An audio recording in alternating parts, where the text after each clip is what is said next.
Hello everyone, and welcome to the Deepbluerenegade podcast. Today is Saturday, March 11th, 2017, and I'm glad you could join me today.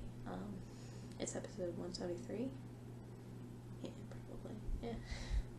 I know I said I wasn't going to record this week, but I didn't know what was going on, so I can. Yay!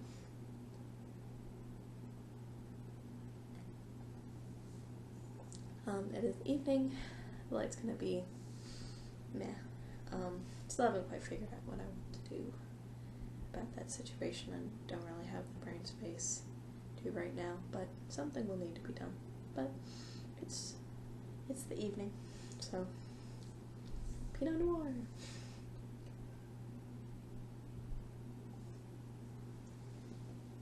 It was something the friendly man in the Dutch hat sold me, so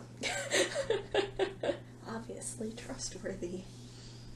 Okay, so today, or this week, has been a very good week for finishing, because all of that stuff was just, like, too much. So let's see what I can dig out.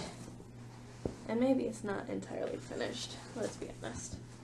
It's, like, nearly finished. But such is life. So I did finish my Out of Darkness. It was I think I started binding off at 11 a.m. and I finished at 5 p.m. I didn't really do much else. And you will notice that there is this white ruffly edge, and that is actually the picot bind off the pattern called for, and it is white because I ran out of yarn, which is annoying. But like, not only did I run out of yarn, I was like pretty solidly off.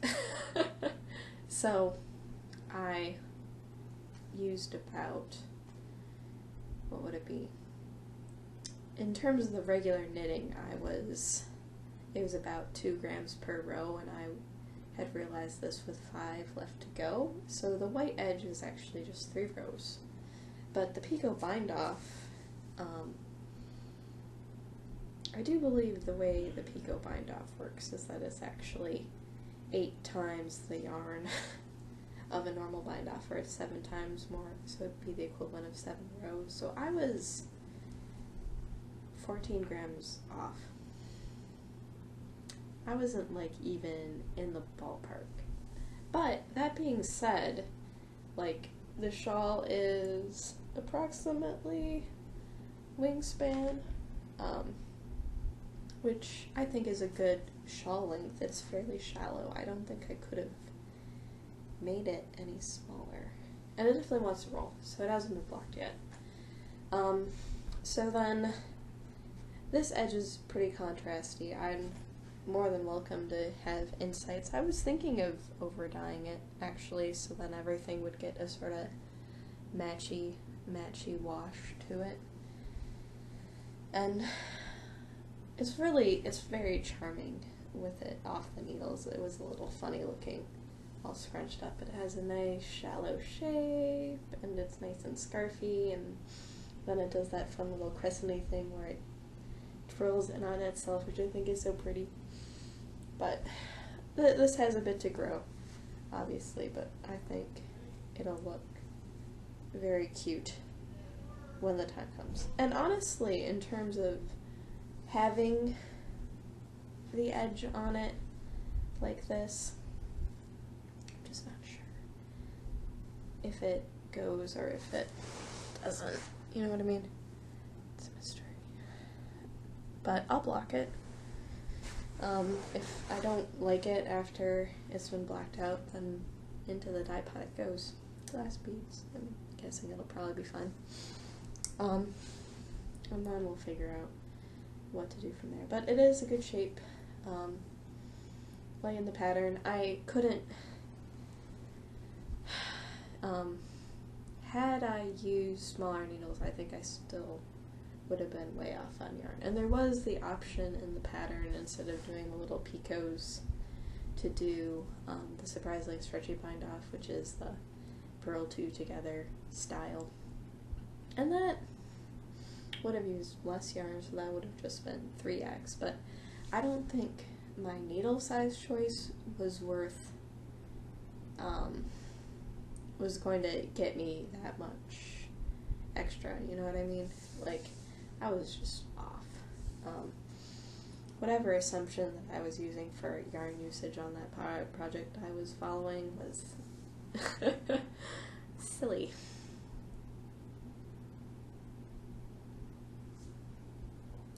So, which is crazy making, because I guess, what would it be? I guess the other thing I did do the chart C, and I probably would have been okay had I not done that. But I didn't want to rip back after I had gone that far, because I had done several 3 bead per repeat, and if it doesn't serve me, I'm happy to rip back, but I didn't want to do it again. I'd rather dye it than go back. But you have to be honest with yourself on that one, so.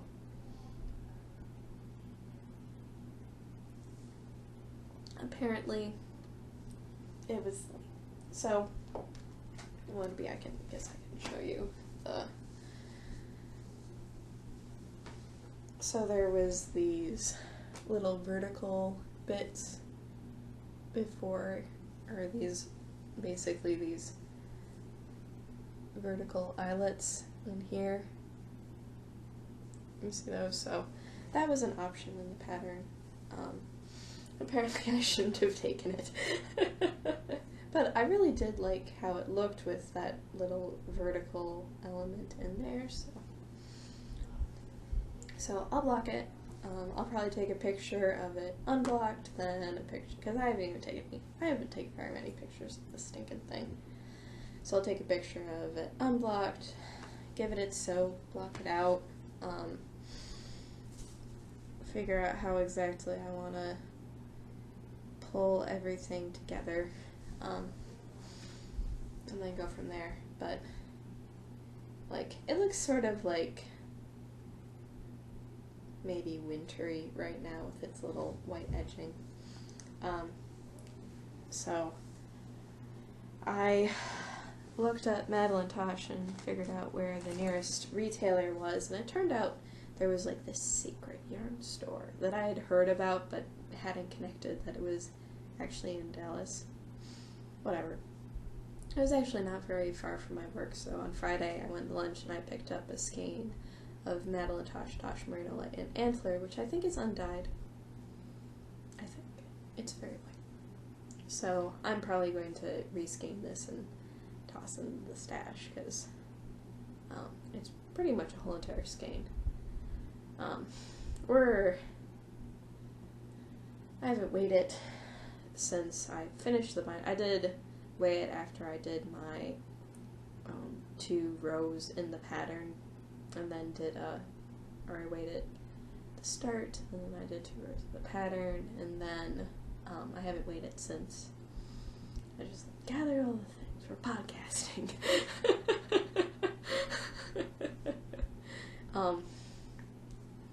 So I have a skein of white, but white is very versatile, so it'll probably be fine. And I can see, what would it be? Why the Yarn Store has the reputation of this, because whatever. It works out. They're one of the few places on this side, which actually, they're the only place. So Madeline Tosh is actually dyed in Fort Worth, which is about an hour to 40 minutes away from here. It's all just giant connected suburbs, so that's why it's called Dallas Fort Worth, because it's all developed. Or nearly developed. There's the occasional, like, rancher holding out for the big score, but there's only one store in Dallas that carries it, so I was hoping they would have it, and they had stocked it, but she was in between orders, so there wasn't any cobalt on the offer. The owner did suggest, what is it, Manos del Uruguay, I think that's what it's called, and it was a merino silk blend. It was like super duper squishy and very nice, but I concluded I didn't like the silver. I didn't think the silver would be right. I might have been wrong. Whatever. But, so I got the white, and if I need to throw the whole thing into an over dye, that's fine. Whatever.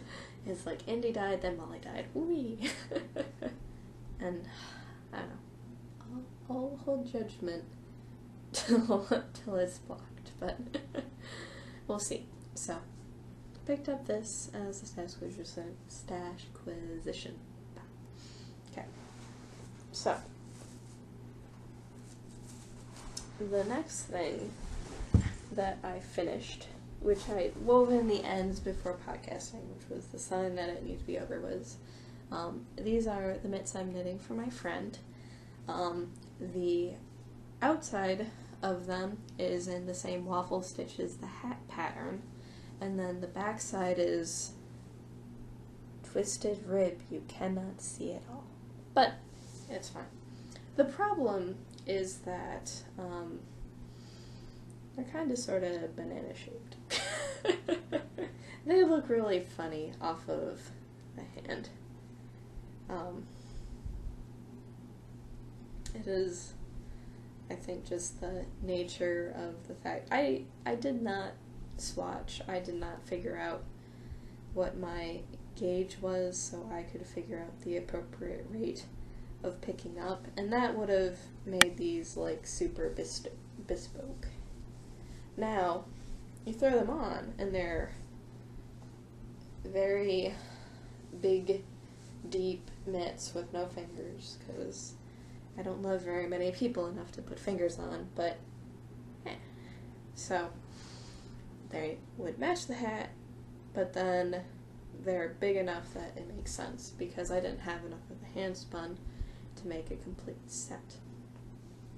And then I think what'll actually make them a little bit more useful is folding this bit down, so then you get like a little bit of extra warmth, but you still have your fingers, and then it's all squishy there, and so that's pretty cool. So just a little bit of extra bulk there.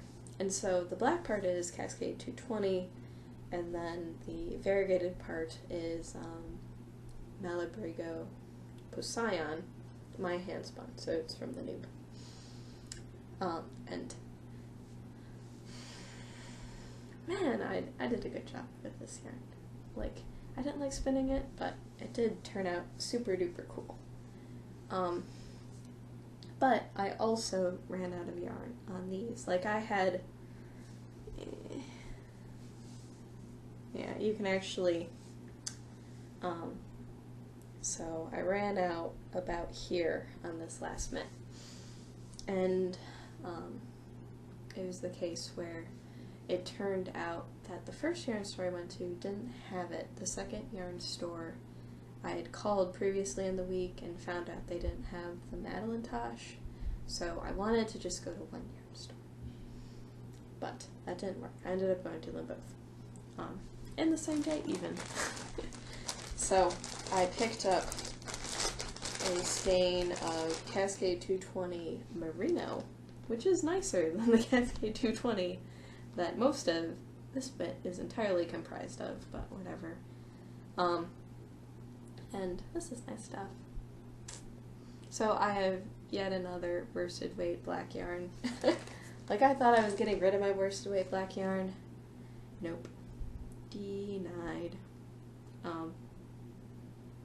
Interesting, there's actually like a little knot very close to the top.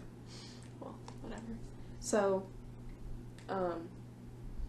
very soft and squishy. Maybe like a little bit lighter of a black than the other one. But Um, they did a good job with this. So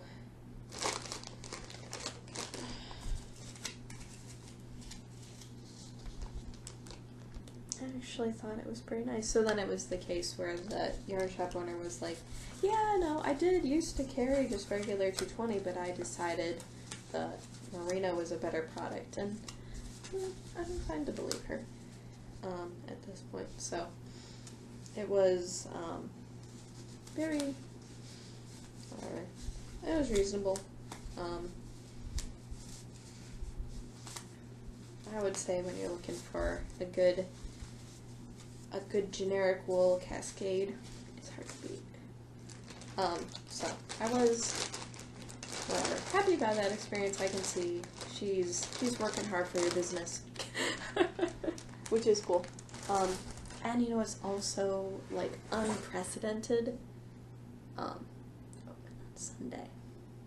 So if I have a yarn problem, I can fix it. And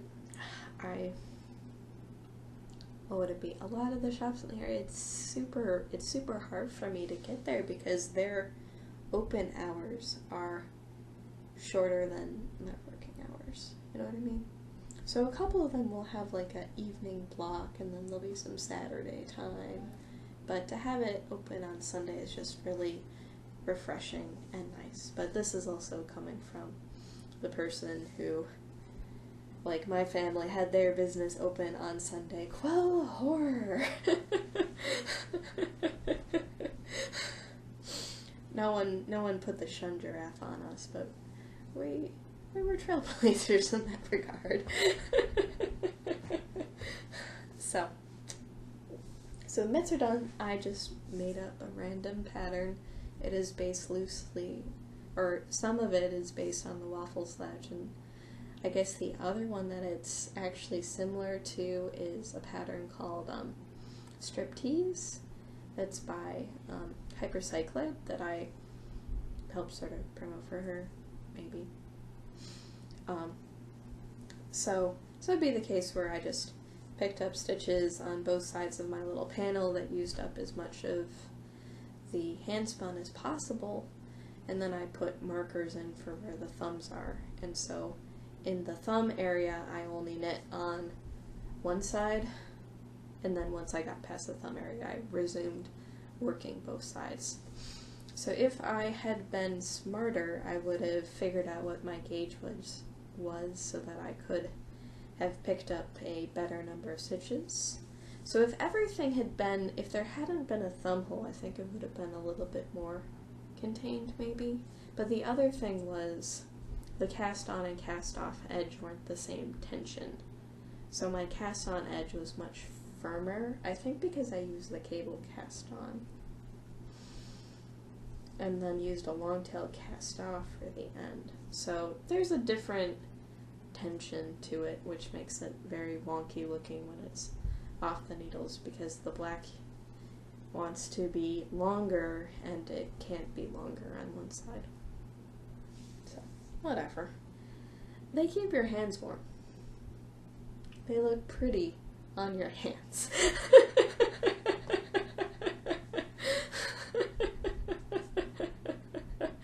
Oh. So, whatever. I'll get those to her fairly soon. Take some pictures for posterity and call it good.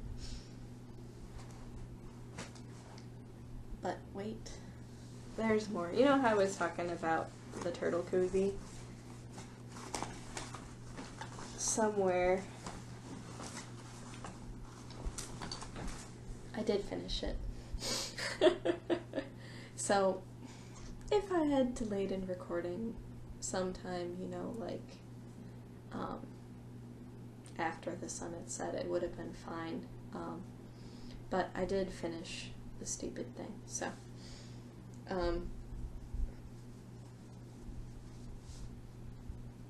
I even took care of as many ends as possible. And doesn't this look just sort of like bizarre? You're like,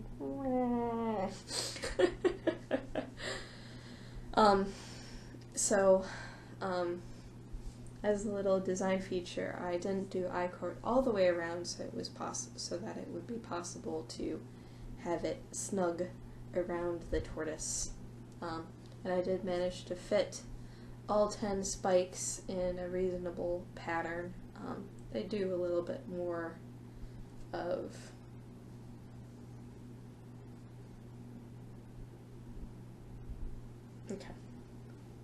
so they do a little bit more of this on this side, but whatever. I tried to get them fairly straight down this axis here, so all the spikes. There's not a lot of green showing, but whatever. I'm glad I don't need to knit a bottom for this. That makes me very excited. And I think my friend will be perfectly happy. He has dreams of photoshopping in fire, so whenever I get the info, I'll let you guys, whenever I get that ridiculous picture, I'll have to include it in the project photos. But then I did like a simple stitch to sew all of these guys on. There's a decent amount of my hair somehow trapped in there. And then I did stuff everything with fiberfill, so I think that gives it a good heft to it. And there's just like a couple of places I think where the fiberfill wanted to escape, but I've concluded I don't care anymore. So the turtle cozy is complete and very ridiculous. Extremely ridiculous. So yay! Glad to see the end of that. Wish I could have just shown you this as an FO last week, but whatever. So that was a good bit of finishing time, but whatever. I think the final product will be lovely and will probably be in at least one photo, and I hope the money donated to charity is worth it. Silliness. But end of that. Haven't quantified the yarn usage. I'll just have to weigh the balls or something.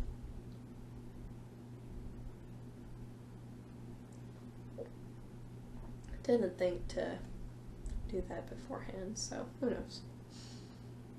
Whatever, I ended up taking all of the balls because they were getting sort of messy and winding them into center pull balls, so, and threw it in the acrylic stash, which doesn't fit on the yarn shelf right now. Oh well.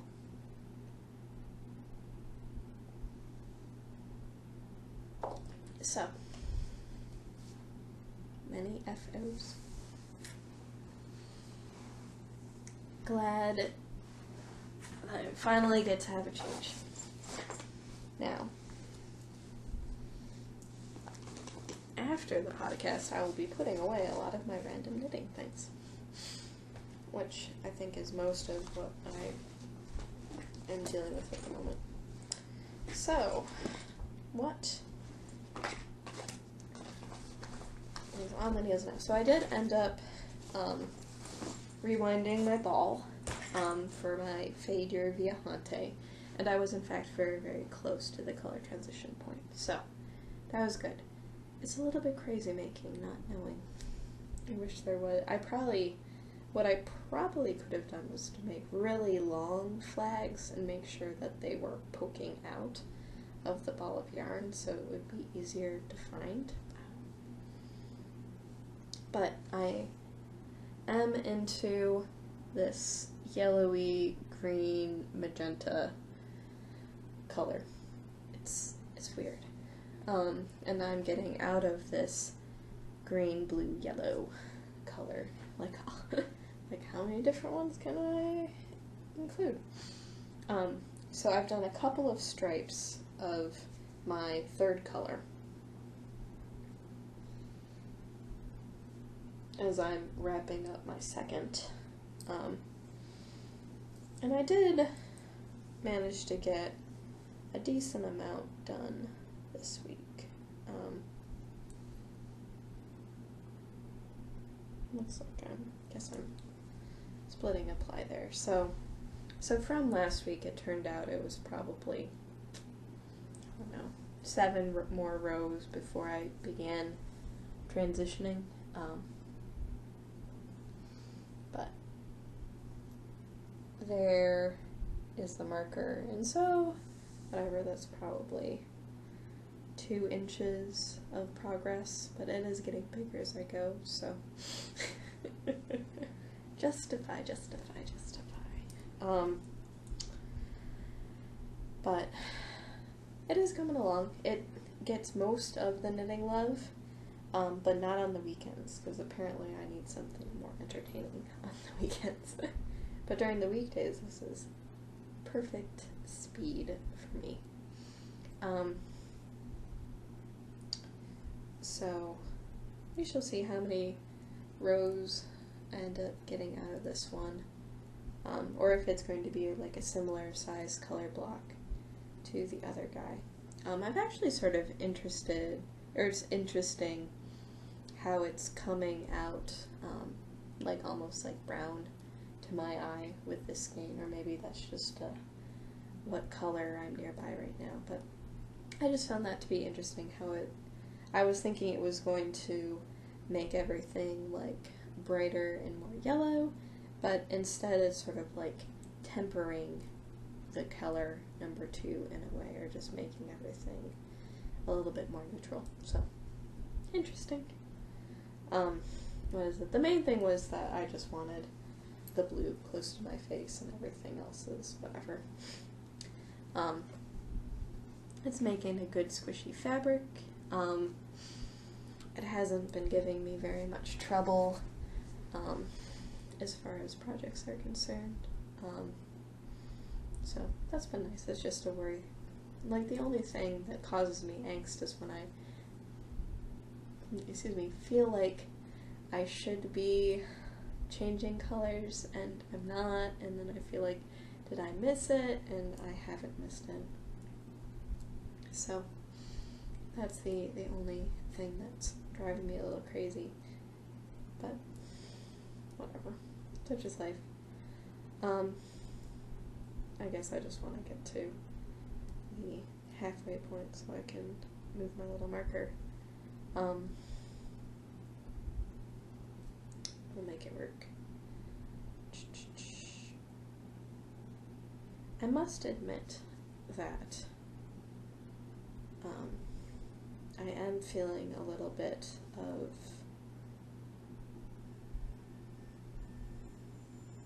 like shawl, like my eyes have been wandering a little bit, so to speak, with respect to the shawls.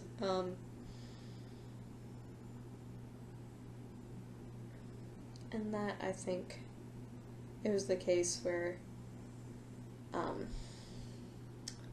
Instagram, the keeper of hashtags associated with knitting pictures, has been, or what is it? My friend Jen is knitting a Marled Magic Mystery Cal, and hers is looking very, very lovely. And then it's always very attractive when someone is billing a project as something to use crazy yarn and eat up stash. I can get behind that sort of endeavor. So it'd be like, oh, wouldn't that be fun to use up all of my scrappy leftovers and things? But some of them are just like, and other ones are like, ooh, lovely. So I think the cal is far enough along where I can be like, okay, since I can see where everything's going, I can make good choices, because other people have already done the trailblazing already. I don't know. I'm intrigued. I'm not sure if I'll take the leap or not. I don't know. I guess the question is whether or not they raise the price before the end. But it's not like I really have that much in the way of speckle yarn anyways. I'm sure I could put together some really pretty combinations of things with like my full skeins as well, so whatever. It was intriguing. Now, one rabbit hole that I've nearly jumped down, and really the only reason why I haven't jumped down was that I decided to quickly gather the things in podcast, is the Excuse Me Cal that the Stockinette Zombies are hosting. And the only reason why I haven't jumped in was I wanted to, like, clear the decks. So, the Viajante is my only thing on the needles right now. But I did want to join in on the skew fun. So, I decided to wind my string theory fiber, or my string theory Colorworks fiber yarn. And this was a personal gift I got from Caitlin when I was leaving Albuquerque. And this was a club colorway. It's, she doesn't even stock this base anymore. She's never dyed this color ever again. Like, it's pretty precious. So, this is the, Ribbons Nigrum. It is her light base, which is 75% BFL, 25% nylon. And it is 7 rows black currant, 3 rows Cabernet, 7 rows black currant, 3 rows brown, 7 rows black currant, and then 3 rows green. So unfortunately with the lighting, so this is the Cabernet, and then this looks like black currant, only on the screen. But you can see maybe little pops of the green and brown here. So it's not like super duper crazy contrasty, but it is, what would that be? Very purplicious. So I'm going to do the toes and cuffs in the mini skein, and then the body of the skew in this, and let things fall there. I'll probably do the little crafting bit in this as well. So, and I pulled out my signatures, so it should be a lot of fun. I also pulled out my itty bitty circ, if need be. So, I have knit them before. I've knit at least 3 pair, probably 3 pair. And like after I had knit that 3rd one, it was like, don't want to do this ever again. But I do like how they fit. They're the only toe-up socks that have really fit me well, oddly, because I'm a pretty dedicated cuffie. But what is it? One of them was for my husband, and he never wears them because he has whatever, his like skinny chicken legs and then it's giant heel, and it wasn't a good match. So he has a hard time getting the little strap over his heel, so he doesn't wear them. One of my pairs died. The other pair is probably going out, so I don't have any more. And the fact that I've been watching Megan knit them over and over and over again, and be like, oh. So she inspired me, so I'm gonna have to do it now. So that should be fairly mindless knitting, but not entirely mindless, so hopefully that'll fit the bill, or whether or not I'm just doing too many bias stockinette things in the round, and we'll have to adjust. But for right now, that seems to be the direction I'm heading in. Not that there's like tons of other inspiration going on, but I think that will be happening very soon. I'm surprised I totally forgot to get it on the needles, so.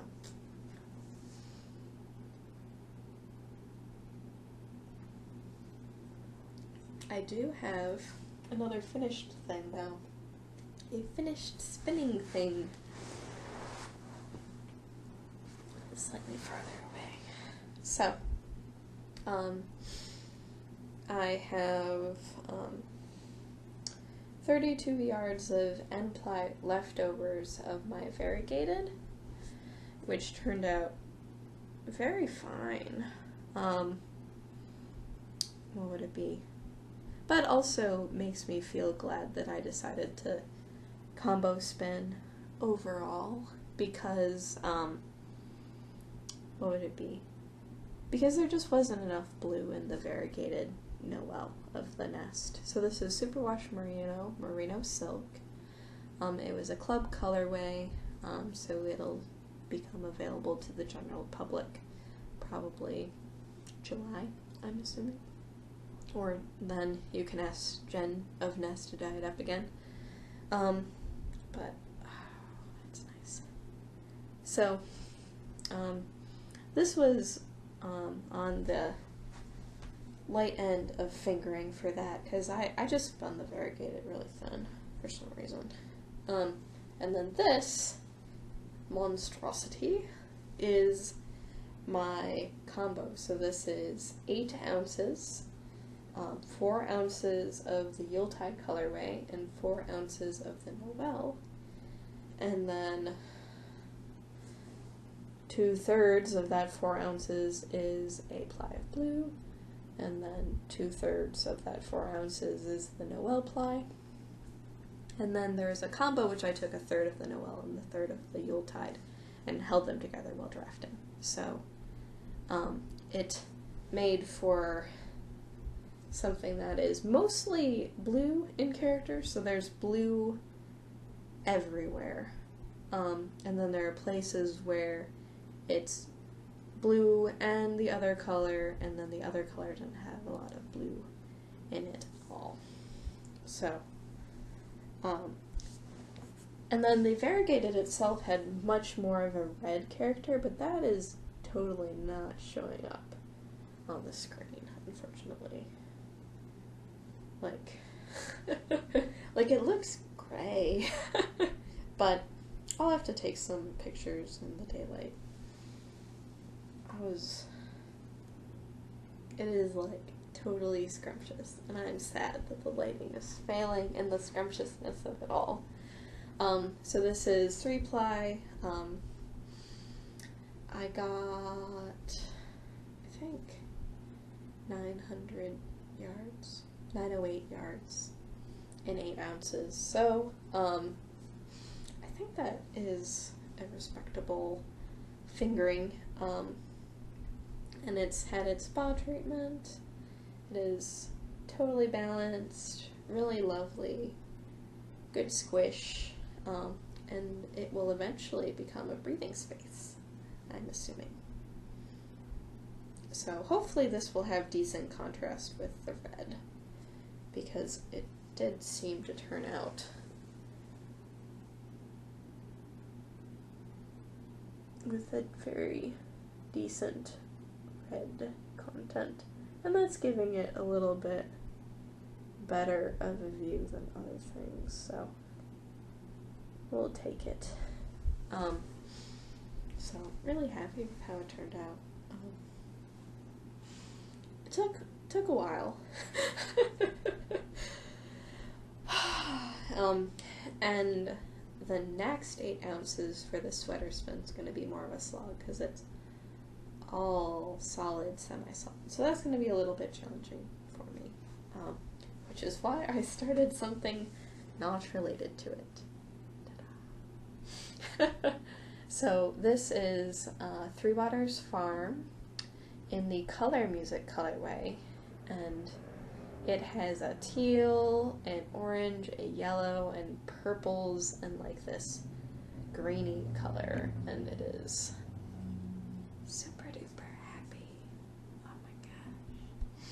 So I'm spinning this very similar to the other one because I would like to get a 3-ply sock yarn. And I split it up fractally. As I said, I have a lot of random crap floating around here right now. So I split it up fractally.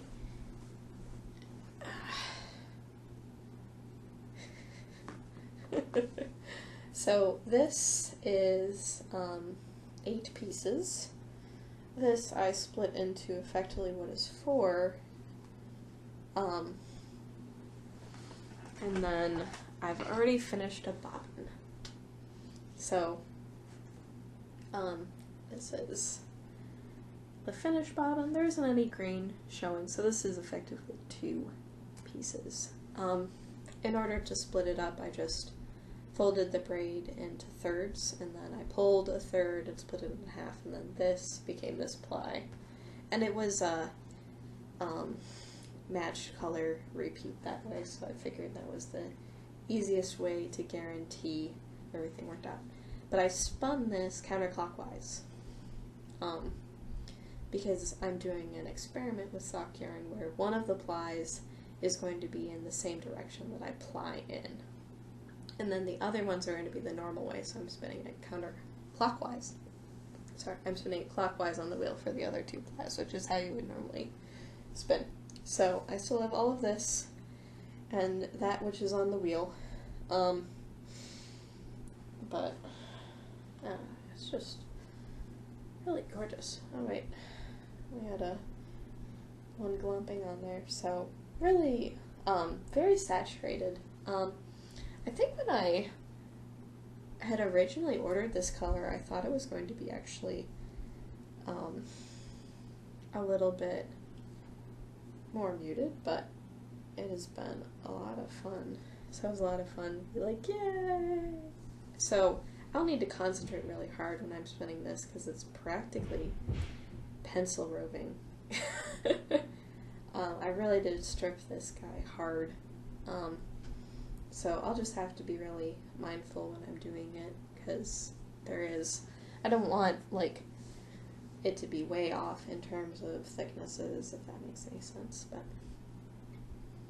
it's been fun to spin so far. It's been going really fast.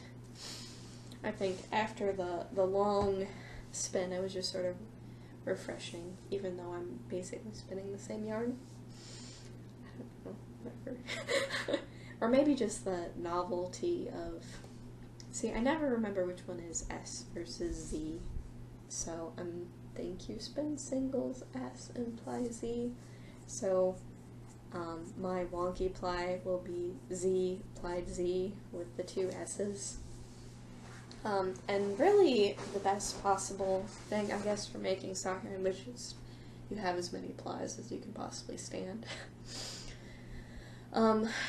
But that would probably mean switching to the ludicrous ratio on my lace flyer, and I don't think I'm quite ready for that.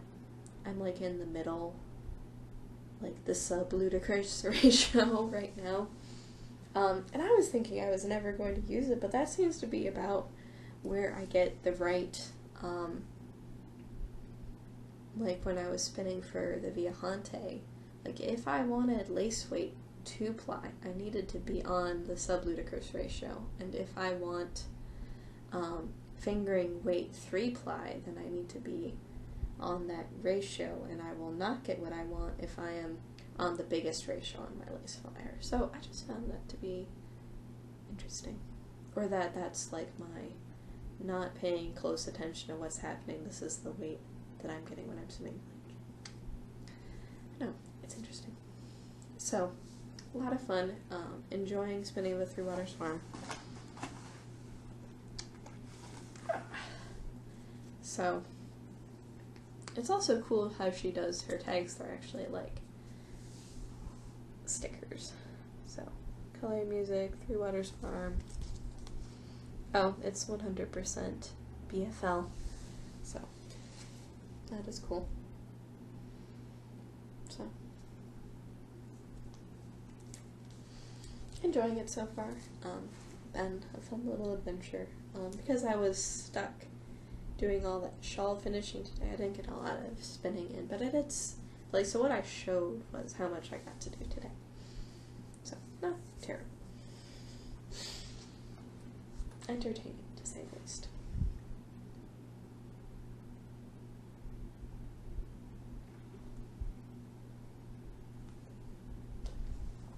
Okie doke.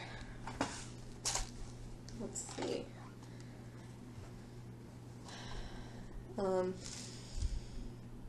Trying to think if there were other things I needed to talk talk about today.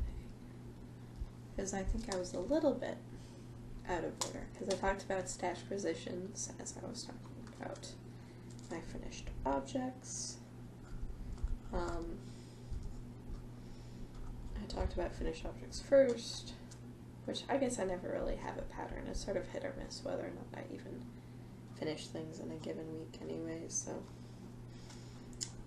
whatever. Sometimes they're just long-term projects, and you just have to deal with it. Talked about what's going to be going on the needles super duper soon. And now it's just a matter of putting things where they belong and stuff. I guess the only thing I haven't shown you guys yet today is whatever my little hashtag. So good stuff. Dyed by hand in Texas from wool ethically sourced in South Africa. So not too crazy. Or I'll just have to stick that in with the skein. I still haven't found, I guess if I was feeling a little bit crazy, I could use these for the ski socks. Guess it just depends on how I'm feeling, or what my thoughts are on magic looping something.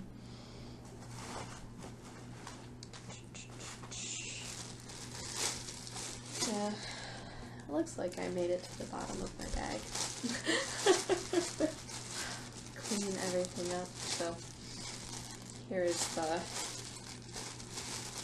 tag for the nest. So this was the blue semi-solid that came with this one. Yeah. I don't think there were any other interesting knitting items, so whatever. It was a little show. So the Mostly Fine Cal is still running.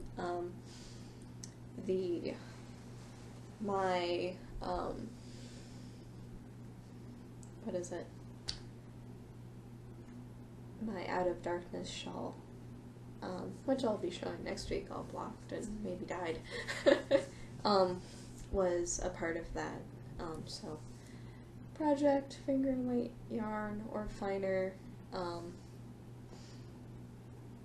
cast on after the 1st of January, finished by the 31st of March. Unless people disagree, and then we can move to the 30th of April, but no one said anything, so. And then my other project for the knit along now shifts to this, which is the Viajante, which is out of my lace weighting spot. It continues. It's going to be very, very cool.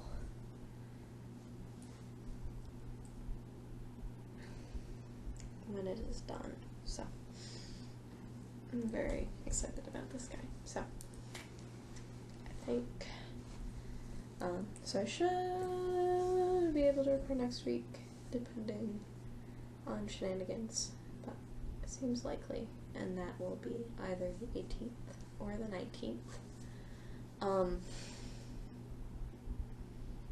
Probably the 18th, if anything. And hopefully after that, things will be much nicer. So, I'm looking forward to it. So, with that, I hope you guys have a lovely week, and I look forward to talking to you guys next week. So, take care, guys. Bye-bye.